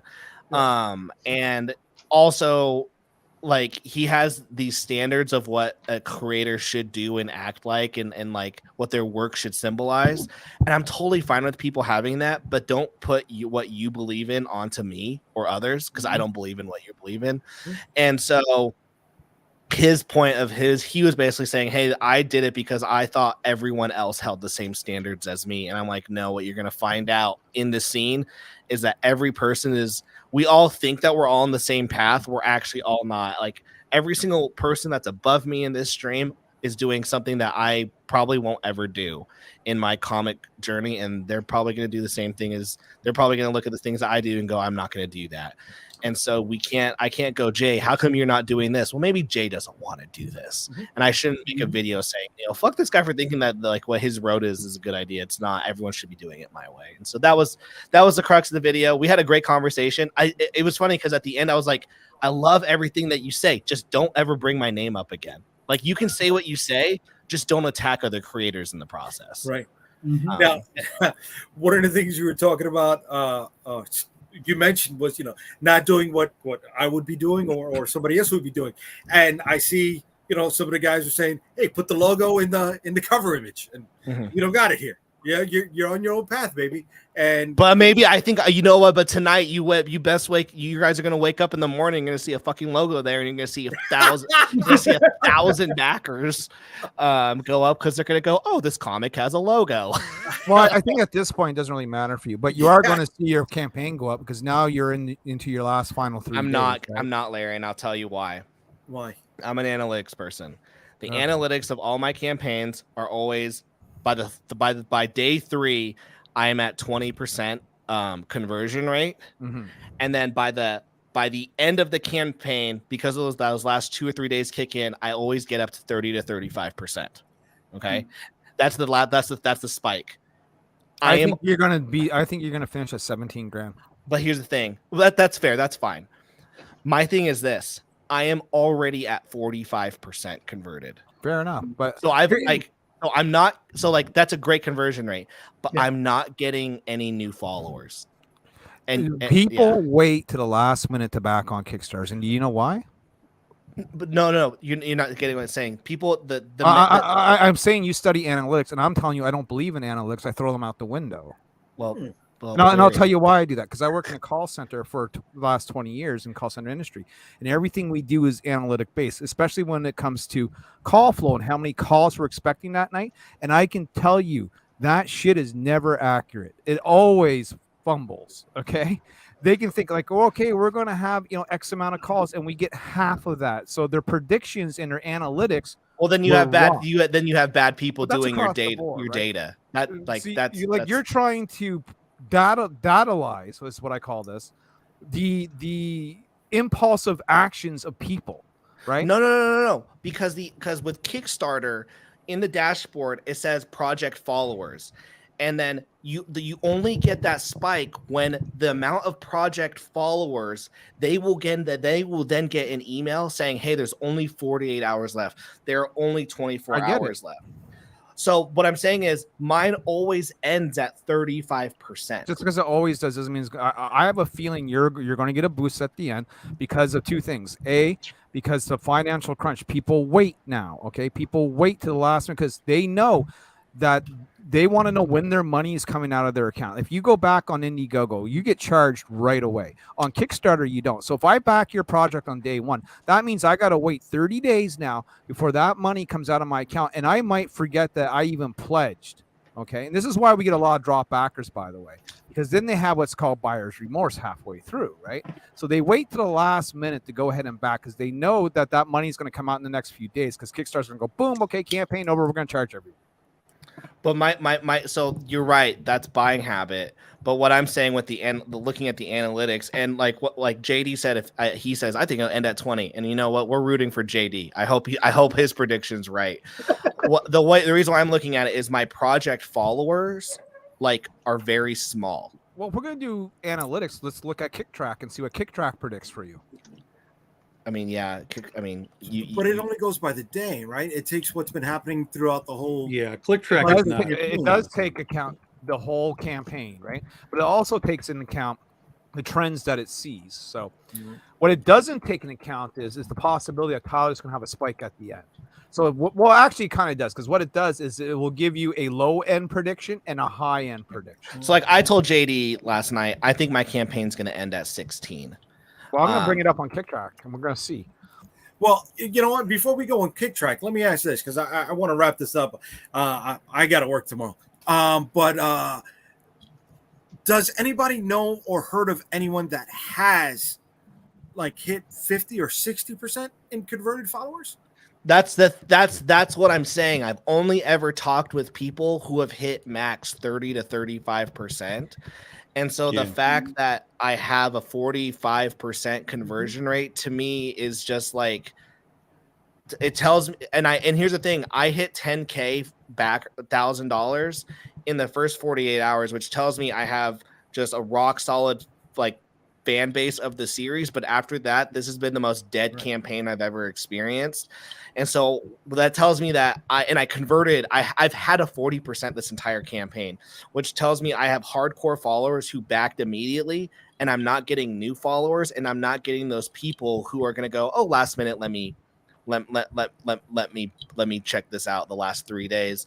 So the fact that I'm at 45%, the way to get that massive spike that we look at, I will have to cross that 50% threshold, because even 1%, that's maybe an extra $200, $200-300. It's just not going to do that. It's not going to have that normal, my last spike was $6,000. So here's Tyler's trend, right? This is the prediction. And as you get closer to the end, I find this gets more and more accurate. So right now it's predicting Tyler at 15,390 on the low end. He's going to surpass that. That's not a worry. At the high end, it's predicting 16,287. What it doesn't know is the spike that's likely to happen. It happens with almost every campaign, almost every person runs. Okay, so you get this initial spike right here. Boom, that's your day one sort of opener, and then you kind of see his hill isn't steep. right? This is an easy bike ride if you're going uphill, right? It's slow, it's steady, it's there. Yeah, there's a little bit of dips here and there, but when he gets over here to this last couple of lines, he's going to have another steep climb. He's going to. So here's the thing. I'm being a pessimist. Obviously, I'm being a pessimist. I want you guys to be right. I want there to be this massive, massive. It'll be about half the size of this, maybe 3/4. All right, well, I hope you hit it. All right. I hope I do. Yeah. But I'm also preparing myself to be like it. And because let me tell you guys something. With all my drop pledges in the last 2 days, if I didn't have those, I'd be at like 18 grand right now. Here's Tyler's pledges per day. So as you can see, his first day, as like everyone's first day, boom, boom, boom, right? So his first 2 days, pretty good openers. Then what we have is the dreaded dead zone. Your honeymoon period is over after your third day, okay? Yeah. Mm-hmm. And now you're struggling. This is where the real work comes in, because everyone who's going to back you, who's excited, has already done it in the first 3 days. Now you're struggling going on shows. You're pumping out your book on social media, whatever it is you can do to try and just get these little bumps here. And then what you hope, and he even lost 2 here, 2 here. But at the end, you hope again that you start getting the towers to come back at the end. A lot of people now, what they're doing, and Tom is a good example of this, is that they're eliminating some of this dead period by just taking it out completely out of their campaign by doing 3-week campaigns. Hell, Max DeVille is now talking about doing 2-week campaigns. That's interesting. I will message you guys at the end, and I'll say, hey, I hit this much percentage, because like I said, I don't know. Like, I'm sure there are obviously people who hit over 50%. I don't know any of them. You see, I love to talk business. I love to talk analytics. I love to get egg thrown on my face. I have no problem with any of that at all. So you're all welcome to come back again. All right, as we wrap this up, Larry. Yeah. Where can they find you, brother? Under a rock, drunk somewhere, crying. No, it's Nyobi Comic pretty much on every social media at this point. I've made great efforts to, change everything from Rebel Comics over the past few years to Nyobi Comics. You can find me on Whatnot on Thursday night, as I sort of labeled. But thank you for having me on. But I want also to extend the invitation to you guys, especially JD, yourself, guys that got campaigns currently running right now, to come on my show. I got a lot of free time on my hands right now, so let me know when you guys want to do a show before your campaigns close out, and we'll just go ahead and do it. Thank you, brother. I appreciate it. Cool. Yes, I appreciate that. Thank you. Tyler, where can they find you, dude? Find me at youtube.com/drawandtalk. You can find me on Twitter at Tyler_C_world. Those are the only 2 places I'm active. My man. Calderon. Facebook, Twitter, Instagram, all those places. And the JD Calderon, the OswaldChronicles.com, 12talesonline.com, and Kickstarter, and Sunday nights on YouTube under JD Calderon, or Indie Comics Can Explain, where I show up with that other crazy guy over there, Mr. J. Tom. Basically, just look for this wherever you are. Big Dog Inc.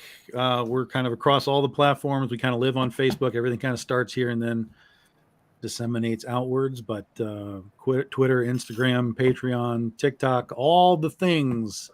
And we're $1,500 away from funding Video Games Day. We just launched this thing 4 hours ago, so we're doing well. And it's going to end on Sunday night. I'll be with these fools doing Sunday night. We'll see how that plays out. All right. Nice. And I want to thank everybody who has joined us this evening. I want to thank everybody who has been watching this evening. And I hope all of you out there who are making books get to achieve everything you want. Oh, I don't. This is where you can find. I don't want to be part of that. Good night, everybody.